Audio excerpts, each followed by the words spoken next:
Hello printheads, and welcome back to the Printheads YouTube channel, where today I'm going to be showing you how to fix a paper jam on your Epson EcoTank printer. Now today I'm using an ET2850. However, if your model looks like this, or if you just have an EcoTank in general, these instructions will work, as every EcoTank has the exact same firmware and hardware. So these instructions should translate over to every EcoTank, even if they're not exactly the same, okay? So I don't actually have a paper jam, however, I'm going to show you exactly what to do if you do. Now, normally, if you get a paper jam, you will have an error on your printer, which would say like rear paper feeder open or something along the lines of that. And you'll know because, well, your printer isn't printing, right?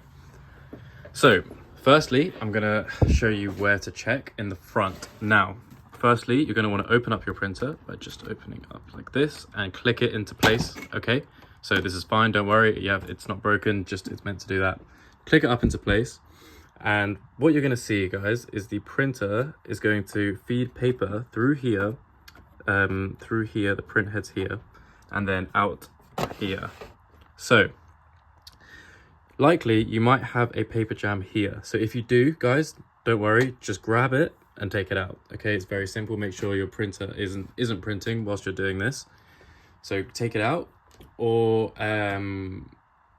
if you're unable to get the whole thing and it tears maybe, then you can look for it in the front here. You can pull this tray out and then kind of reach in and grab it. You might need to use some scissors or something to get it in if you can't fit your hands in. Now, if your paper jam isn't here and it's at the back, that's completely fine. I'm going to show you exactly what to do in just a second. Guys, so a common issue is that the paper jam will be in the back here. Now, unfortunately, Epson haven't made it very easy to open the back panel. And so, unfortunately, what you guys are going to have to do is maybe get some chopsticks or some scissors and reach in there and just take it out, okay?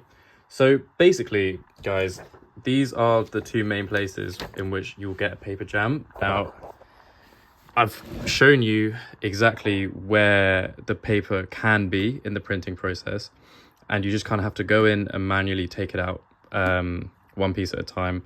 Hopefully you can take it out all at once. If not, don't worry, just keep fishing it out. Make sure your printer is off for this process, as you don't want there to be any trouble with the print heads, okay? So, thank you guys for watching. I hope that has helped you. If you have any other problems or questions, feel free to leave it in the comments below. We have other printer videos as well for every problem and every printer, okay? So thank you guys for watching, and hope you have a good day, and always remember, stay printy.